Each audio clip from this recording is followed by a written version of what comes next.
Bismillahirrahmanirrahim. Alhamdulillahirabbil alamin. Allahumma salli wa sallim ala sayyidina Muhammadin sahiba bi rahmatillah adada ma fi ilmillah salatan wa salaman daimain bi dawami mulkillah wa ala alihi wa sahbihi. Allahumma salli ala sayyidina Muhammadin salatan taftahu biha lana futuhal arifin wa tufaqihuna biha fid din wa ala alihi wa sahbihi. Assalamualaikum warahmatullahi wabarakatuh. Alhamdulillah, di malam yang mulia ini Allah Ta'ala pertemukan kita di majelis maulid, majelis mengenang baginda Muhammad sallallahu alaihi wasallam. Majelis yang kita banyak bersolawat kepada Kanjeng Nabi Muhammad sallallahu alaihi wasallam. Majelis yang seperti inilah yang menyelamatkan kita dan menyelamatkan orang lain. Jadi ada majelis itu menenggelamkan orangnya dan juga menenggelamkan orang lain. Ada yang majelis menyelamatkan orang yang duduk dan menyelamatkan orang lain.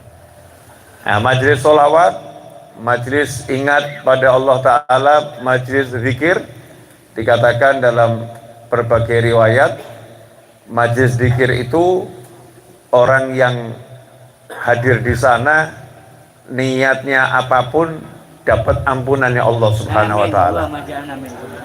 Ini yang saya maksud, majelis yang menyelamatkan orang yang hadir, yang zikiran, maupun menyelamatkan orang lain.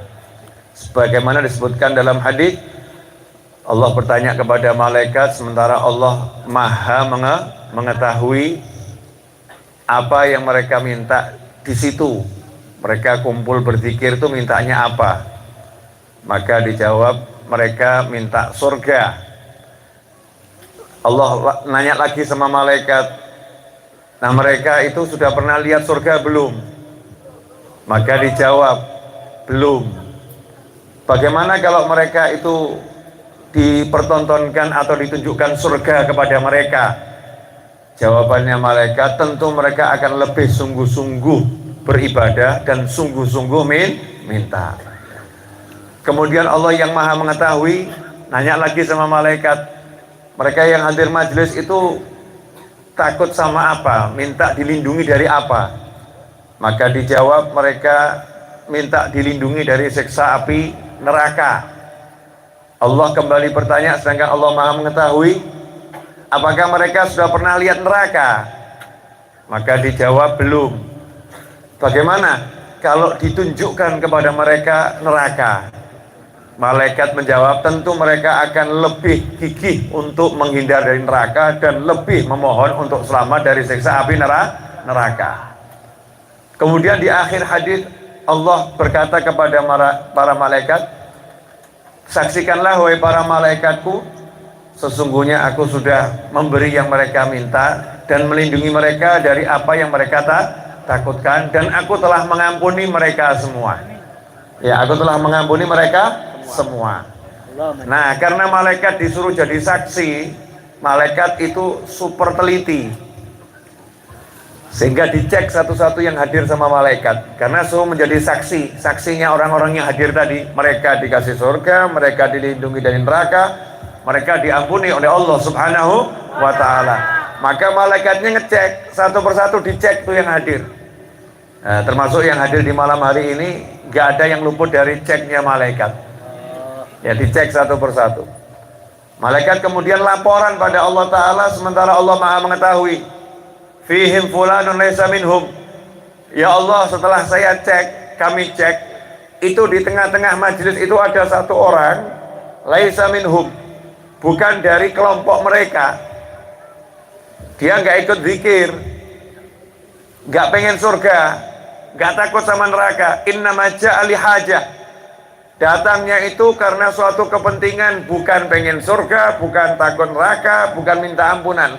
karena satu kepentingan duniawi kepada salah satu orang yang ada di majelis itu juga. Maka Allah Ta'ala mengatakan, humul qaumu la yashqa bihim jalisuhum. Orang itu juga diampuni sama Allah Ta'ala. Allah mengatakan humul qaumu, itu yang tadi duduk-duduk zikir minta surga, zikir pengen sama dari siksa api neraka, zikir minta ampunan ya Allah Subhanahu wa Ta'ala. Siapa yang duduk bersama mereka, siapapun itu, la yashqa bihim jalisum, tidak akan celaka, tidak akan sengsara, tidak akan rugi orang yang duduk bersama mereka, berkat mereka. Bihim, ya berkat orang-orang yang ahli zikir tadi yang duduk bareng sama mereka tidak akan celaka. Mudah-mudahan kita termasuk dalam kelompok yang dikumpulkan bersama ahli zikir dan selamat dunia akhirah. Amin Allahumma amin. Ikhwani rahimakumullah dan pemirsa dimanapun antum berada, inilah yang dimaksud salah satunya kumpulan yang menyelamatkan orang yang kumpul dan menyelamatkan orang lain. Ternyata pengaruhnya majelis zikir itu bukan hanya untuk yang ada di situ, bukan hanya untuk yang datang di majelis zikir, bahkan sampai-sampai dikatakan dari tempat kumpul yang baik tersebut Allah ciptakan cahaya, yang cahaya itu Allah kirimkan ke majelis su', tempat-tempat yang buruk, yang gak ada zikir, gak ingat Allah, gak ingat Rasulullah SAW, gak ingat istighfar, gak ingat surga, gak ingat neraka, majelis lahu, majelis yang orangnya lupa sama Allah Subhanahu wa Ta'ala. Bahkan dalam keterangan yang lain disebutkan ke tempat yang mana tidak ada manusia yang kenal Allah. Dibawa itu cahaya ke sana sama Allah, cahaya itu disinarkan ke tempat yang buruk tadi, sehingga siapapun yang duduk di tempat buruk tadi mendapat cahaya itu pun dan mendapat hidayah dari Allah Subhanahu wa Ta'ala, berubah jadi orang baik. Ini termasuk manfaatnya majelis, bisa menyelamatkan. Bahkan orang yang lagi sekarang maksiat itu bisa selamat gara-gara yang taat seperti ini. Makanya kalau buat majelis orang-orang soleh terdahulu itu sungguh-sungguh. Nah kita sekarang ini yang kadang majelisnya nggak bener, di tengah-tengah majelis masih sibuk. Ini habibnya, kiainya baca maulid, yang hadir searching YouTube. Habibnya, kiainya baca sholawat, baca zikir, yang hadir sibuk WhatsAppan sama yang lain. Ya, bahkan yang hadir sibuk khotib khotbah Jumat, yang hadir sibuk baca berita-berita yang ada di dunia maya. Habib kok tahu? Iya, saya khotbah Jumat saya lihat ada yang main HP di depan saya, searching terus gitu ya. Ini. Habib kok tahu? Iya, di tengah majelis maulid, masya Allah banyak itu yang sibuk selfie-selfiean, tuh selfie. Kamu majelis maulid bukan majelis selfie. Ya, selfiekan dirimu bersama Nabi Muhammad SAW. Itu tempatnya di hati, hatinya dihadapkan pada kanjeng Nabi Muhammad Sallallahu Alaihi Wasallam. Dalam sebuah riwayat dikatakan bahwasanya gerakan-gerakan di dalam satu majelis itu bisa menghapuskan berkahnya majelis. Makanya salaf dulu, orang-orang soleh terdahulu kalau udah duduk itu seperti patung, nggak gerak. Sampai mau tipasan aja itu mikirnya panjang. Ya, jangan sampai nanti megang kipas kok kebawa nafsu mainan kipas, muter-muter kipas ya, kipas dipegang puter-puter. Ini bisa menghilangkan berkah majelis. Kenapa begitu? Karena beliau-beliau pengen majelisnya ini bisa menyelamatkan dirinya dan menyelamatkan semua orang. Sehingga Habib Muhammad bin Hadi As-Segaf, muridnya Habib Ali Habsyi Solo, yang akan dihauli di Solo, yang sudah diumumkan oleh Masjid Riyad kalau haulnya hanya untuk internal keluarga ya. Habib Ali bin Muhammad bin Husain Al-Habsyi, yang anaknya ada di Solo dan cucunya ada di Solo, Sayyidul Maulid Simtuduror, itu punya murid di kota Sewon namanya Habib Muhammad bin Hadi As-Segaf. Habib Muhammad bin Hadi As-Segaf itu melanjutkan majelis, di antaranya majelis baca kitab Sahih Bukhari kalau bulan Rajab. Sampai Habib Muhammad bin Hadi As-Segaf itu berkata, kalian kalau hadir majelis gak bisa diam ya, banyak gerak atau apa itu, silahkan di rumah saja, nggak usah hadir majelis. Nanti berkahnya majelis saya kirim ke rumah kalian. Daripada hadir nanti merusak satu majelis. Gara-gara satu orang, satu majelis rusak. Naudzubillah min dzalik. Itulah kenapa dulu para salaf itu tegas di dalam majelis. Haibahnya majelis ada, wibawanya majelis ada, barokahnya majelis ada. Nah sekarang ini kadang-kadang berkahnya majelis nggak sampai di luar majelis. Majelisnya baru bubar, berkahnya juga bubar. Majelisnya baru selesai, berkahnya juga sudah selesai. Kenapa? Karena adabnya majelis banyak ditinggalkan. Mudah-mudahan kita bisa kembali menerapkan adab-adab di dalam majelis. Ikhwani rahimakumullah. Kemudian tadi dibuatkan cahaya sama Allah Ta'ala, dibawa ke tempat-tempat yang nggak baik. Dalam riwayat yang lain disebutkan satu majelis yang baik itu bisa menghapuskan duduk-duduk kita sekian banyak di tempat-tempat yang nggak baik. Jadi kalau mungkin tadi kita sempat duduk di tempat yang nggak baik, naudzubillah min dzalik, nastagfirullah, kita duduk di tempat yang ada ghibah, ada namimah, ada pandangan yang haram, mendengar yang haram, belum sempat kita istighfar, terus kita hadir di majelis yang seperti ini, maka pahalanya ini bisa menghapuskan majelis kita yang jelek-jelek tadi. Maka ini penting, ya penting kita syukur alhamdulillah sudah bisa berada di majelis maulid, majelis sholawat. Nah pada malam hari ini saya mau kembali menyampaikan pentingnya kumpul orang soleh. Jangan kumpul orang salah. Ya kumpul orang soleh, jangan kumpul orang salah. Kumpul orang salah tanpa mengecilkan siapapun, tapi nanti kita jadinya salah. Contoh, kumpul sama pemabuk, nggak ikut mabuk, datang polisi mau nangkap para pemabuk. Kira-kira yang kumpul di situ diangkut atau nggak diangkut? Diangkut. Ya nanti diproses di kantor, dibuktikan bersalah atau tidak. Kumpul bersama orang-orang yang mohon maaf di atasnya pemabuk, narkotik. Ya, ada orang kumpul di situ nggak ikut dia, nggak ikut menghisap dan lain sebagainya. Tapi kalau polisi mendatanginya dan menangkap yang di situ, kira-kira diangkut nggak itu? Diangkut. Ya, prosesnya nanti. Makanya kalau di satu tempat yang nggak baik itu ada bala, yang soleh kena atau nggak kena? Kena. Kalau yang soleh nggak ngajak yang baik, ikut duduk-duduk sama yang nggak soleh, ya balaknya turun, yang soleh juga kena. Nah, perkara nanti di akhirat bagaimana? Ya nanti proses akhirat. Tapi hukumnya dunia berlaku. Hukumnya dunia berlaku. Nah, kumpullah sama orang soleh. Kita kumpul sama orang soleh itu nggak pernah salah. Kumpul sama orang soleh nggak akan pernah salah. Paling sedikit ya tadi itu, nggak ngapa-ngapain dapat ampunan. Enak betul ya. Udah niatnya nggak ada, niatnya nggak ada loh. Innama ja'a li hajah, la lil akhirah wa la lil maghfirah. Bukan untuk akhirat, bukan untuk maghfirah, bukan untuk ampunan, la lil jannah, bukan untuk minta surga, la li khaufin nar, bukan takut sama neraka, li hajah, urusan duit. Urusan duit dia datang urusan duit. Ya dapat ampunan berkat mau duduk bihim, berkat duduk sama orang soleh. Saya ambil salah satu contoh yang disampaikan Nabi SAW yang semalam saya bahas di majelis Ar-Raudhah tentang seseorang yang sudah membunuh 99 orang. Kemudian orang tadi mau tobat, Rasulullah SAW menceritakan, yang menceritakan Nabi Muhammad SAW bisa dicek di kitab Riyadhus Shalihin. Kitab Riyadhus Shalihin di bab tobat. Kitab Riyadhus Shalihin mengutip dari kitab Sahih Bukhari dan Sahih Muslim. Di situ disebutkan dalam hadis yang panjang, Nabi bercerita, Nabi Muhammad SAW bercerita. Sebaik-baik cerita itu cerita yang diceritakan oleh Allah Ta'ala dan diceritakan oleh baginda Muhammad Sallallahu Alaihi Wasallam.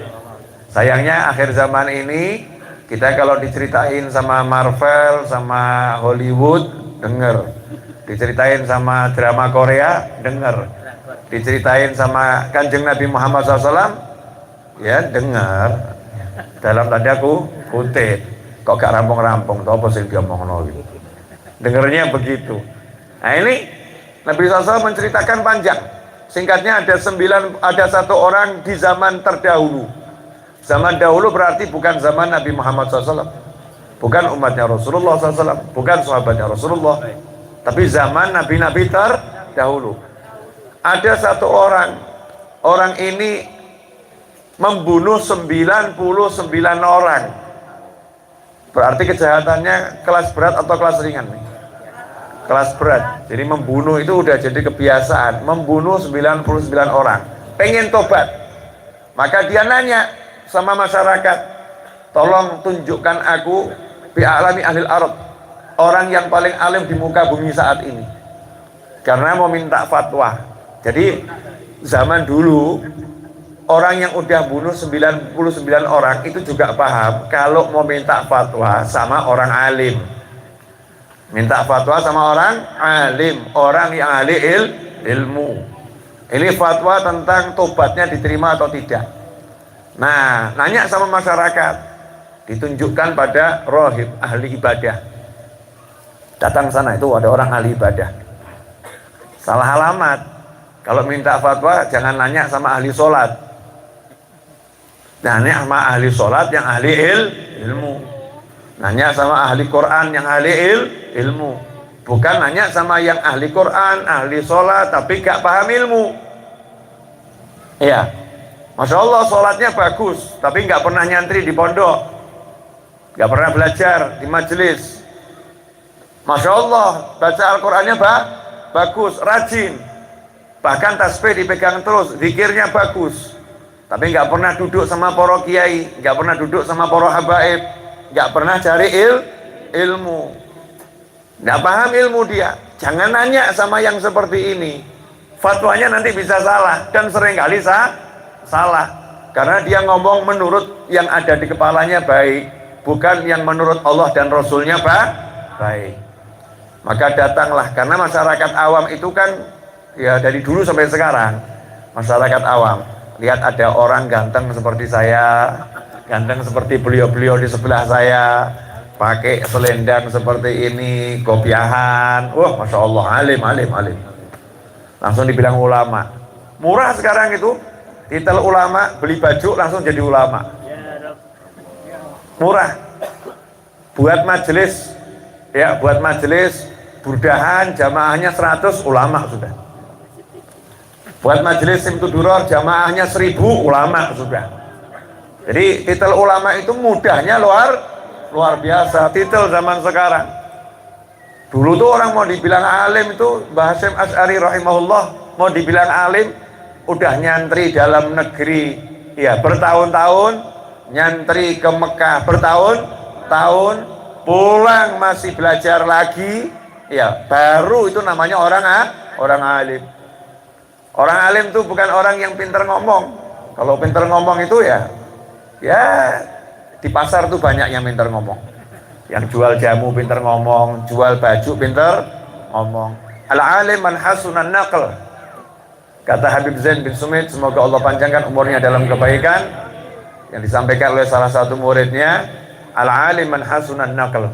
Yang namanya orang alim itu orang yang pandai mengutip fatwanya ulama. Di kitab ini disebutkan begini, di kitab ini disebutkan begini, di kitab ini disebutkan begini, itu orang alim. Tapi kalau kebanyakan ngomong menurut saya berarti nggak punya ilmu itu. Menurut saya berarti nggak punya ilmu. Yang punya ilmu dia menurut fulan. Makanya kitab Ihya Ulumuddin Imam Ghazali itu yang disebutkan Al-Quran, Sunnah, ya kemudian ucapan para sahabat, pendapat para ulama. Baru ujung-ujungnya kalau diperlukan baru ucapannya Imam Ghazali. Itu orang alim. Orang alim itu yang pintar menukil pendapat. Nah saat itu ditanya ini masyarakat, mana orang alim? Masyarakat awam sama seperti kita. Pokoknya kalau bodinya, gayanya gaya orang soleh salim gitu ya. Padahal ini bukan orang alim, rohib, ahli ibadah. Datang ke ahli ibadah. Bagaimana saya ini udah bunuh 99 orang. Saya ini mau tobat. Tolong bimbing saya. Jawabannya ahli ibadah tadi, kalau bahasa kita ya, sorry bro. Bahasa kita gitu. Maaf, nggak ada lagi jalan tobat untukmu. Lah, kamu nggak diterima tobatmu. Ya, ini yang namanya ahli ibadah nggak pakai ilmu. Yang ada ya, udah bunuh 99 orang kok pengen masuk surga, enak bener. Hasilnya apa? Yang udah bunuh 99 orang ini ya, nafsunya muncul lagi. Udah baik-baik nafsunya ditekan, dia pengen tobat, baik kan ini ya, sampai nyari ulama, dibilangin enggak, kamu nggak bisa tobat, nggak diterima tobatmu, marah dia, langsung angkat senjata, ahli ibadahnya dibunuh sekalian, genep jadi 100. Makanya hati-hati loh kalau ngasih fatwa, kamu jadi korban berikutnya nanti. Tidak sembarangan ya, tidak sembarangan. Akhirnya dia nanya lagi, nyesel dia, yuk kok saya kambuh lagi, saya kok bunuh orang lagi, ini orang baik ini. Makanya kalau ada orang habis maksiat pengen tobat, terus kumat lagi, pengen tobat, kumat lagi, jangan kamu ledek, apa kamu itu kok apa namanya tobat kumat tomat kamu ya, kamu tobat kumat, baguslah tobat kumat daripada kumat nggak pernah tobat, daripada kumat nggak pernah tobat. Memang orang tobat itu ya begitu, dia nanti digoda nafsu, kambuh lagi, tobat lagi. Maka dikatakan tobat yang pertama sah. Nanti kalau dia kambuh lagi, ya suruh tobat lagi. Maka dikatakan Allah Ta'ala itu ghafarud dzunub, bukan mengampuni dosa. Ghafarud dzunub, yang maha mengampuni dosa, suka sekali mengampuni dosa. Orang yang berbuat dosa tobat terus kok kebujuk nafsu, kambuh lagi, tobat terbujuk nafsu, kambuh lagi, maka Allah katakan selama dia mau minta ampun sama aku akan terus mengampuninya. Tidak boleh kita mengecilkan hati orang yang mau minta ampun sama Allah Subhanahu wa Ta'ala. Maka dia nanya, siapa sih sebetulnya orang alim ini yang terakhir udah saya bunuh nih? Katanya alim udah saya bunuh. Ada lagi enggak yang alim? Ditunjukkan kepada satu orang yang betul-betul alim. Kali ini nanyanya sama orang yang pas. Tuh orang paling alim. Maka datangin orang alim tadi nanya, saya udah bunuh 100 orang nih, yang ke 100 ini ahli ibadah, bisa tobat enggak? Orang alimnya langsung jawabannya bisa, tobatmu diterima, tapi saya kasih saran biar nggak kambuh, kamu pindah dari kampungmu, itu kampung jelek, ya, itu kalau kamu tinggal di situ terus nanti kambuh lagi kamu pindah. Ini orang alim, bukan sekedar mengatakan bisa, tapi memberikan solusi. Bisa, tapi solusinya apa? Biar nanti dia tidak kambuh lagi. Pindah kamu ke kampung yang sana, itu kampungnya orang-orang baik. Ada sekelompok orang di sana yang hidupnya ibadah. Kamu pindah ke sana, ikut ibadah bersama mereka. Senang ini pembunuh 100 orang ini. Tobatku diterima sama Allah Ta'ala, syaratnya mudah, pindah kampung. Maka dia berangkat pindah kampung. Di pertengahan jalan, malaikat Israil alaihissalam melaksanakan tugasnya. Ternyata menurut catatan umurnya habis hari itu. Setelah membunuh 100 orang, dia dibunuh oleh Israil alaihissalam. Ya ujung-ujungnya kan manusia semua dibunuh malaikat Israil alaihissalam. Dicabut nyawanya. Begitu dicabut nyawanya selesai, timbul satu masalah. Orang ini tempatnya di mana? Di siksa kubur atau nikmat kubur? Maka datanglah malaikat yang bertugas. Jadi langit ini punya sistem yang super canggih. Malaikatnya itu tidak rangkap jabatan. Jadi malaikatnya itu ada jabatannya sendiri-sendiri. Lillah malaikat sayyahin. Untuk yang pengajian begini, malaikatnya malaikat patroli namanya. Malaikat patroli pengajian. Kalau udah ketemu malaikat tadi yang di patroli pengajian, tugasnya mintakan ampun, mintakan rahmat. Nah malaikat yang datang bawa rahmat namanya lain lagi. Malaikat yang datang bawa rahmat untuk orang yang zikir namanya sakinah. Tilka sakinah, itu malaikat sakinah yang datang membawa rahmat kepada kalian semua. Ada malaikatnya sendiri, yang ngurusi angin ada sendiri, yang ngurusi hujan ada sendiri, ya, yang malaikat ngantarkan rezeki ada sendiri. Nah kalau udah seseorang itu rohnya dicabut, yang ngantarkan ruh ke alam kubur nih malaikatnya ada sendiri. Kalau rohnya baik, yang ngantarkan malaikatnya nama malaikat rahmah. Sampai kubur dijamu oleh jamuan yang luar biasa.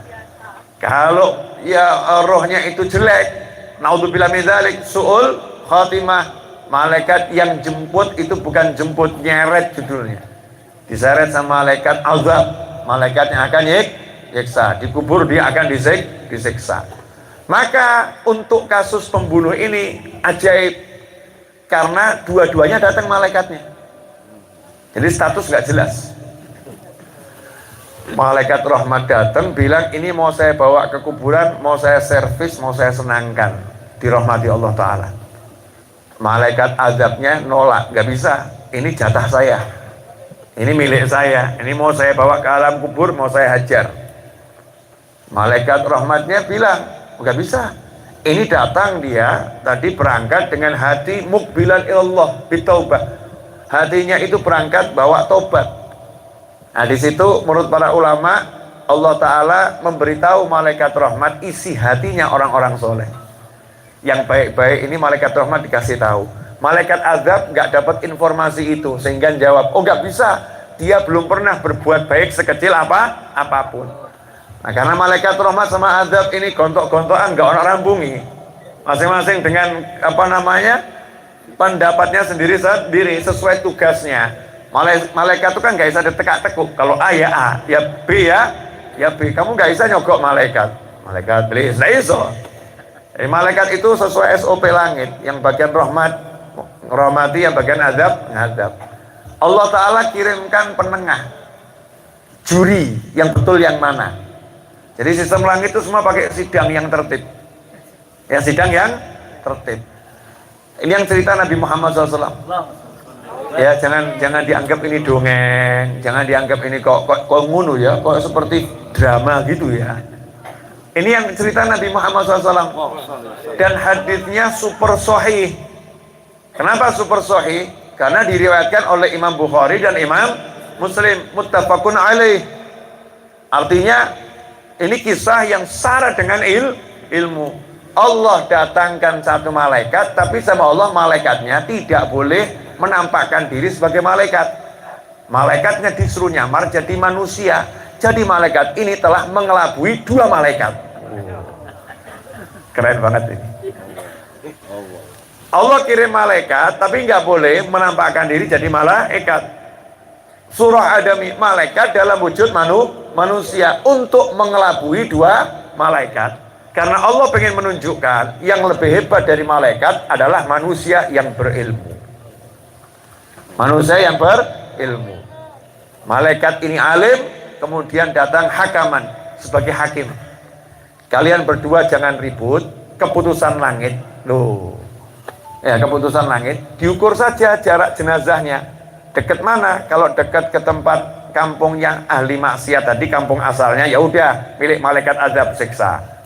Tapi kalau jenazahnya dekat sama kampungnya orang-orang soleh, maka dia milik malaikat rahmat, kasih rahmat, nikmat. Deal, malaikat ini deal. Ya, oh ini alim, betul. Ya, sesuai dengan SOP langit nih ya. Betul nih, sesuai dengan peraturan langit.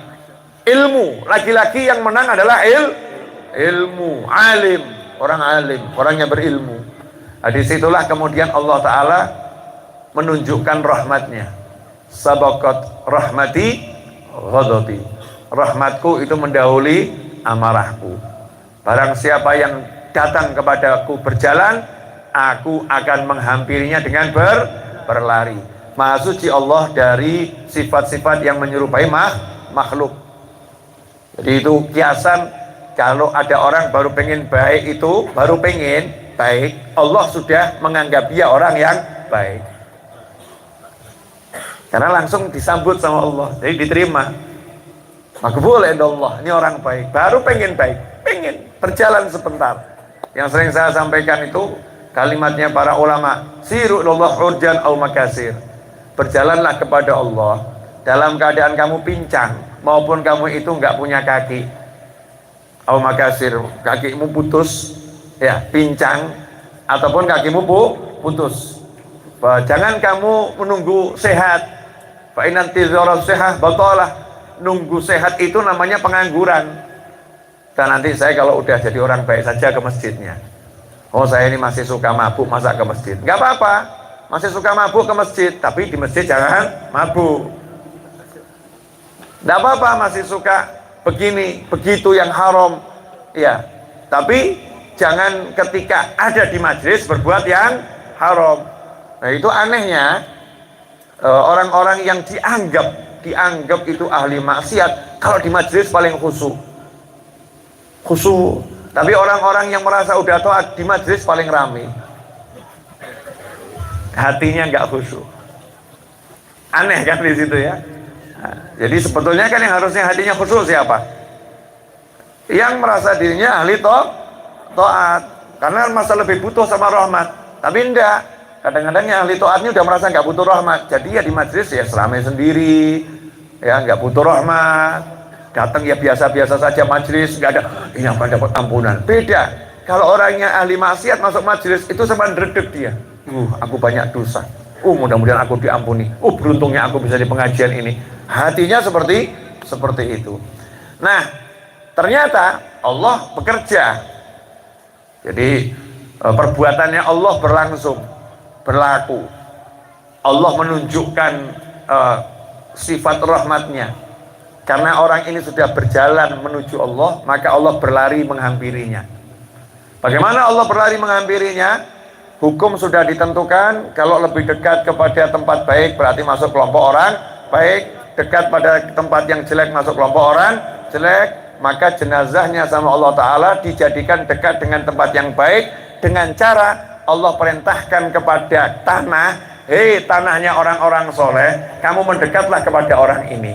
Hei tanahnya orang-orang buruk, menjauhlah kamu dari orang ini. Sehingga ketika diukur, itu jaraknya lebih dekat kepada tanahnya orang baik, orang soleh. Selesai masalah. Menyenangkan ya. Nah itu banyak pelajaran di situ. Pelajarannya apa? Baru dekat kampungnya orang soleh, selamat. Betul ya? Belum tinggal loh. Belum tinggal, belum masuk, belum amal soleh bareng, baru dekat kampungnya orang soleh sudah selamat.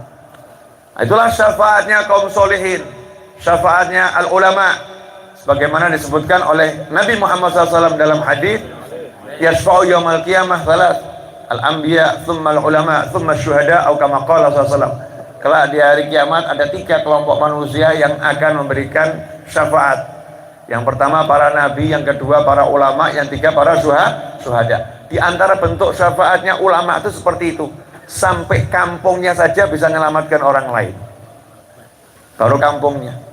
Makanya orang yang dimakamkan di samping orang soleh itu berkahnya luar biasa. Tapi para ulama mengatakan, siapa yang meninggal belum tobat dari merokok tidak akan mendapatkan berkahnya orang soleh meskipun dimakamkan di sampingnya kutub. Yang meninggal belum tobat loh ya. Jadi kalau pengen dapat berkahnya orang soleh, ya nanti sebelum meninggal tobat dulu. Masalahnya bisa jadi sekarang kamu mati dulu. Jadi jangan tunda-tunda tobatnya rokok. Nah, karena bisa nggak bicara halal haram, tapi nanti bisa privilege-nya itu, hak-haknya mendapatkan syafaatnya orang soleh dicabut sama Allah Ta'ala. Rugi atau nggak rugi?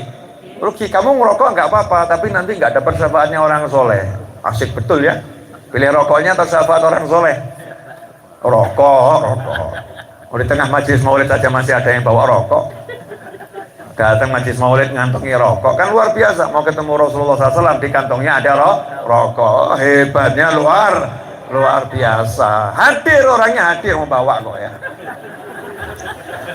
Nah, ini contoh yang harus kita perbaiki. Orang sekarang ini senangnya nahi mungkar. Nahi mungkar di tempat yang mungkar itu biasa. Ada tempat mungkar, ayo nahi mungkar, itu pemabuk nahi mungkar. Nah ini orangnya sadar semua, tapi banyak yang mabuk. Kita ini kan sadarnya ahli ilmu gitu ya, ahli majelis, tapi banyak yang mabuk, nggak sadar, melakukan kemungkaran di dalam majelis, masuk majelis bawa rokok dikantongi, Saya nggak bilang halal haram, tapi ini barang tidak pantas dibawa ke dalam majelis. Masuk masjid bawa rokok, kita nggak bilang halal haram, tapi ini barang yang nggak pantas masuk ke dalam masjid. Tengah pengajian, masya Allah, searching gambar-gambar yang nggak karu-karuan. Nah ini di dalam masjid, di dalam majelis. Ya naudzubillah min dzalik. Di dalam masjid, di dalam majelis, gunjing orang yang hadir majelis.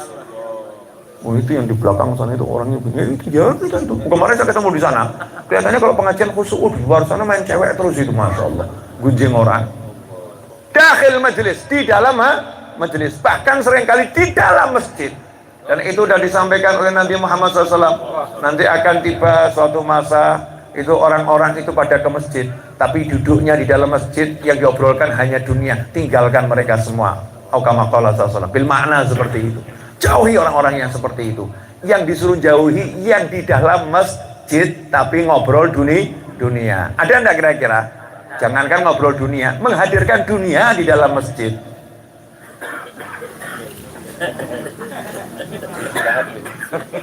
Ya ini kan luar biasa ini. Ya kemungkaran-kemungkaran yang luar biasa. Kalau kita pengen barokah yang betul, jaga adab kita kepada orang soleh. Baru kampungnya orang soleh didatangi oleh orang yang adab. Ini kan datangnya adab dengan cinta ya. Orang ini datang dengan cinta, yakin ajarannya ulama yang ajarkan, kumpul sama orang soleh. Dia yakin nih ajaran ini menyelamatkan. Belum sampai sudah selamat. Nah, pelajaran yang kedua perlu dicatat. Ini orang soleh yang didatangi orang soleh zaman dahulu sebelum Nabi Muhammad SAW. Bayangkan kalau yang didatangi orang solehnya itu sahabat Nabi Muhammad SAW. Kira-kira seperti apa? Bayangkan kalau yang didatangi orang solehnya itu pimpinan semua orang soleh, yaitu Nabi Muhammad SAW. Makanya jangan pernah berprasangka buruk kepada semua warga Madinah. Siapa tinggal di Madinah, semua dapat yang namanya syafaat Nabi Muhammad SAW. Kalau yang di luar kotanya orang soleh, baru jalan ke arah orang soleh selamat. Lah kira-kira yang tinggal bersama Nabi Muhammad SAW di Madinah seperti apa? Yang dimakamkan di Madinah itu kira-kira seperti apa? Yang ada dalam kota Madinah kira-kira seperti apa? Itu dalam jaminannya Nabi Muhammad SAW. Begitu pula yang di Mekah. Di Mekah ada Ka'bah, di Mekah ada istri Nabi Muhammad SAW, Sayyidah Khadijah radhiyallahu taala anha. Banyak keluarga Rasulullah di Mekah, banyak sahabat besar Rasul yang wafat di kota Mekah, dan banyak anbiya wal mursalin yang dimakamkan di kota Mekah. Jadi kalau udah masuk kota Mekah, ini dalam lindungannya Allah Ta'ala. Dan orang siapa masuk Mekah karena aminan, dia selamat. Ya, dia selamat. Ikhwani rahimakumullah. Alhamdulillah 38 menit sudah saya bicara. Ini saya akan tuntaskan tambah 5 menit lagi. Nggak usah panjang. Saya akan datang paling ujung. Yang lain kan sudah dari awal. Cuman berangkatnya saya dari awal. Ya, karena saya dari Solo, ya kan ya. Nah, nyampe langsung turun dari mobil ceramah. Selesai nanti masuk mobil balik Solo lagi. Karena saya ada santri weekend di rumah. Ya, jadi saya tinggal untuk ngajar di sini. Sama santri-santri saya juga lagi nonton ini. Nah, nanti kemudian besok harus sampai di Solo ngajar lagi. Ya, karena senang. Nah, di Malang ini kan banyak kampung-kampung soleh. Kampungnya para habaib itu ya kampung soleh. Cucu-cucu Nabi Muhammad SAW ada di situ. Ya, hidupnya rotiban, ya wiridan, zikiran, solawatan, maulidan, masya Allah itu. Jadi kalau di kampungmu ada orang-orang yang baik, berbahagialah. Alhamdulillah, kampungku kampung soleh. Nah, kalau di kampungmu belum jadi kampung soleh, jadilah kamu orang soleh pertama di kampung itu. Ya, jadilah kamu orang soleh pertama di kampung itu. Biar nanti kampungmu jadi kampung yang soleh. Banyak kampungnya kiai di Malang ini. Ya, orang-orang soleh. Ya udah, berkah itu tempatnya. Disyukuri kalau ada tempat-tempat yang seperti itu. Jadi kalau tempatnya orang soleh zaman sebelum Nabi Muhammad SAW, berkahnya seperti itu menurut Nabi Muhammad SAW. Bagaimana kampungnya orang soleh dari umat Nabi Muhammad SAW, sementara kalian itu adalah umat yang terbaik, yang mana sampai Nabi Musa pengen jadi umatnya Nabi Muhammad Sallallahu Alaihi Wasallam. Ikhwani rahimakumullah. Ini contoh ya berkahnya orang soleh. Al-makan bisakin. tempat itu tergantung penghuninya. Kalau penghuninya baik, ya tempat itu jadi tempat baik. Kalau penghuninya nggak baik, tempatnya jadi tidak baik. Dan negara kita ini alhamdulillah, kita ini punya negara yang harus kita syukuri, yang nggak ada negara lain seperti Indonesia ya, kecuali ya Mekah, Madinah, Hadramut ya, beda. Ini Indonesia Raya ini luar biasa. Saya udah ke Hong Kong, kalian kan belum. Saya sudah. Yang belum ya, yang belum. Kalian mungkin belum pernah ke Jepang, saya udah. Kalian mungkin belum pernah ke Korea, cuma lihat dramanya toh, saya udah. Kalian belum pernah ke Taiwan, saya sudah. Mungkin kalian belum pernah ke Singapura ya mungkin ya, saya sudah. Tapi tidak saya temukan di negara-negara yang saya sebut tadi anak cucu Nabi Muhammad SAW seperti di Indonesia. Tidak saya temukan kiai-kiai seperti di Indonesia. Di Hong Kong cari kiai susah, apalagi cari Habib lebih susah. Di Jepang cari kiai susah, cari Habib susah. Di Korea cari kiai susah, cari Habib susah. Di Indonesia turah-turah, setiap RT RW ketemu ada Habibnya, lagi-lagi ada Habib, oh kiai lagi ya. Bahkan di rest area ada kiainya. Imam masjidnya rest area itu banyak, itu yang di rest area saya lihat imam masjidnya hafal Quran. Yang ngurus itu dari santri mana ngurus di sana. Masya Allah, Indonesia ini luar biasa. Bejonya kita tinggal di Indonesia. Ada suatu kelebihan yang Allah berikan, titipkan di negeri ini.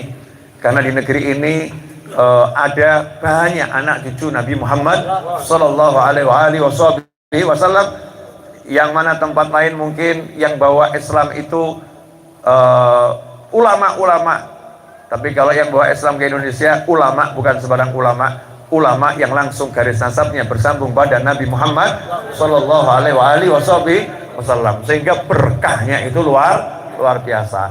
Terakhir ya cukup tuh itu sudah 42 menit tuh, YouTube-nya nggak mungkin dusta. 42 menit sekian detik ya. Ini yang nonton bareng ada 825 orang nonton bareng ya. Yang keluar masuk mungkin sudah ribuan ya, ting tung keluar masuk gitu kan, karena kuotanya mungkin nggak cukup ya, krisis kuota ya, atau sinyalnya kurang bagus ya. Tapi ini ada sekian tuh yang nonton bareng. Jadi kumpul orang soleh itu luar biasa. Nah, saya ini bejo. Jangan kamu kira saya orang alim, enggak. Saya orang bejo. Ya, orang bejo. Yang ngomong saya orang bejo itu ya orang bejo. Ya, kenapa? Karena saya diizinkan kumpul dengan salah satu orang soleh. Saya diizinkan kumpul dengan almarhum Habib Anis. Ya, sedikitnya 10 tahun saya kumpul bareng.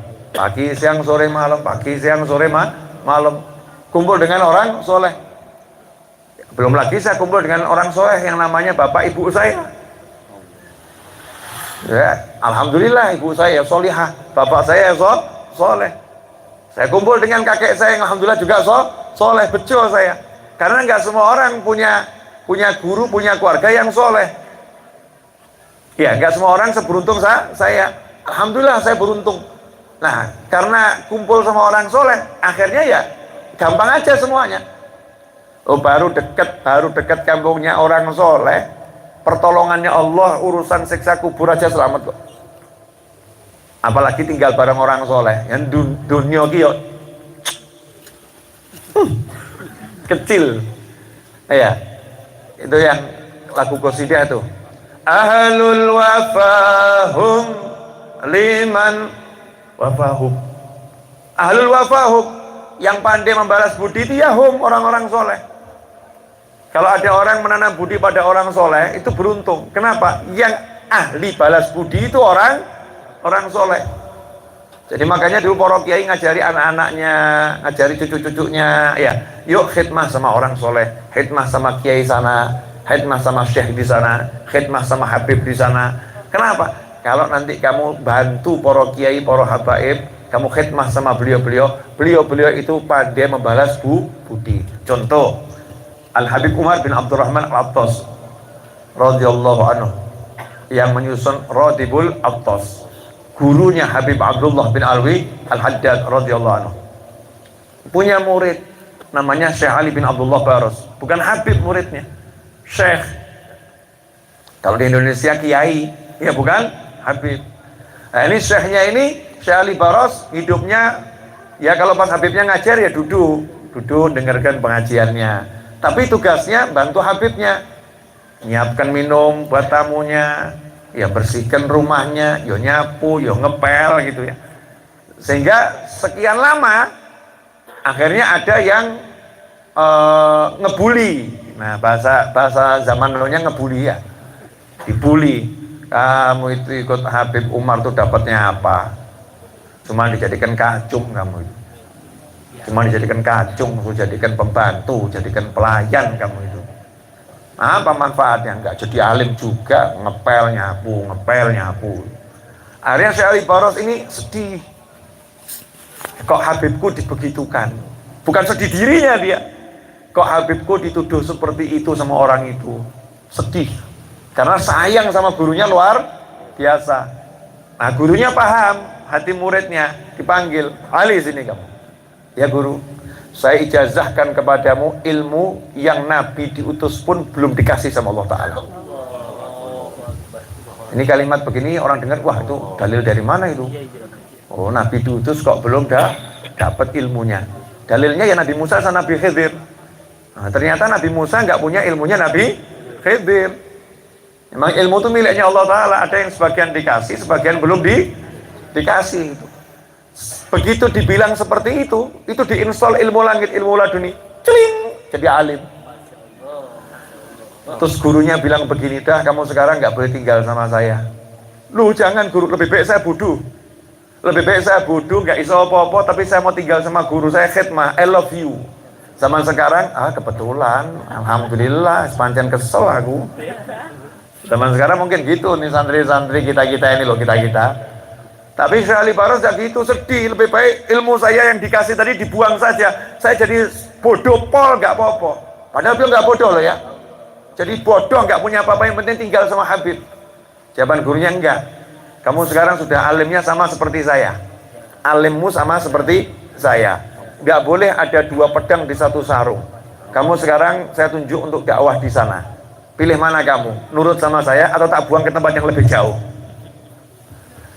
Sami'na wa ata'na. Itu namanya imtithalul amri khairun min sulukil adab. Menjalankan perintah guru lebih utama daripada beradab, bersopan santun. Masya Allah, akhirnya Syekh Ali Baros jadi ulama besar yang manfaatnya luar biasa. Kenapa? Ahlul wafahum. Ini orang-orang soleh itu ahli balas budi.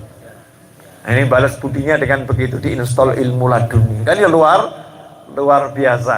Nah, kita nyari yuk orang soleh di kampung kita siapa ya, yuk kita bantu. Kita bisanya ngepel, bantu ngepel. Super terakhir, kampung ya.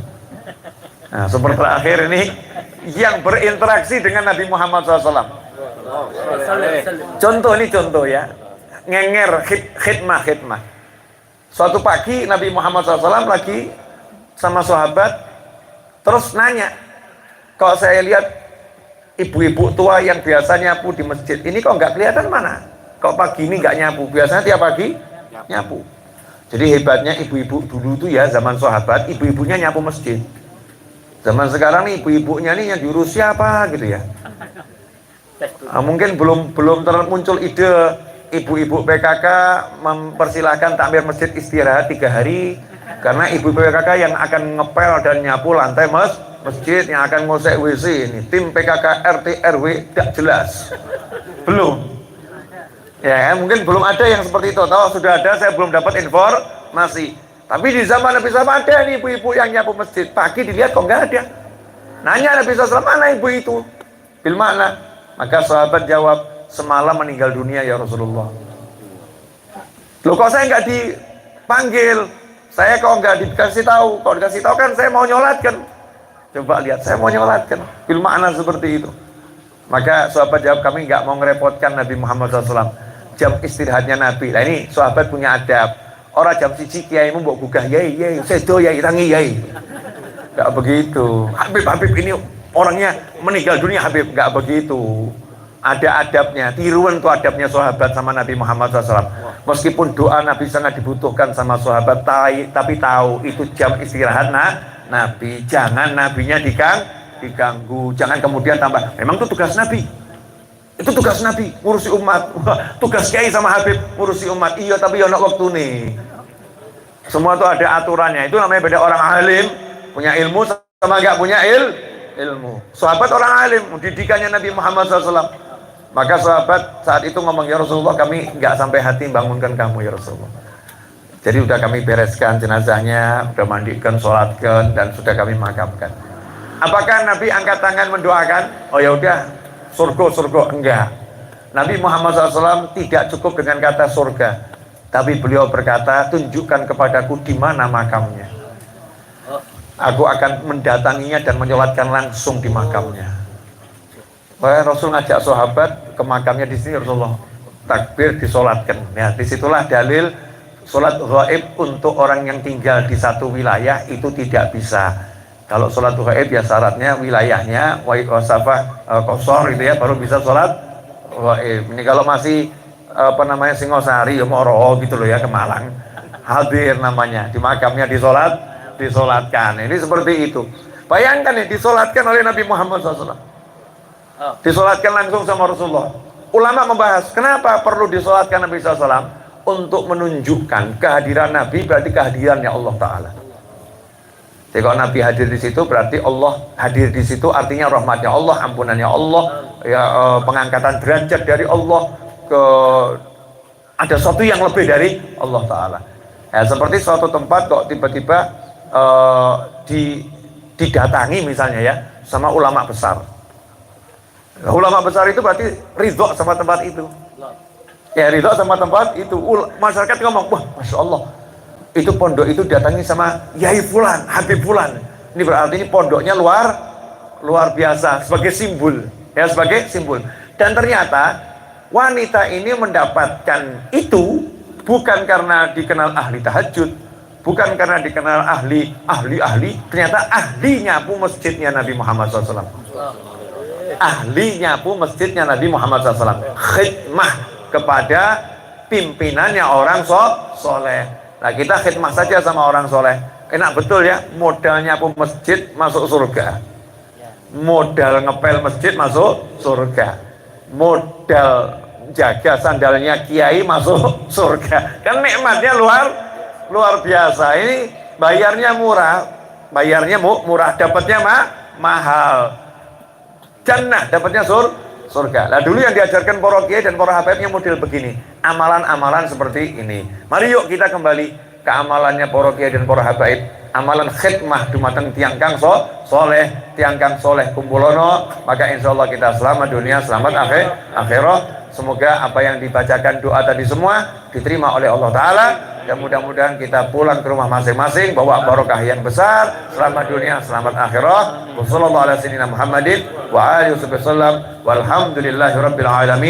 Wassalamualaikum warahmatullahi wabarakatuh. Assalamualaikum. Assalamualaikum.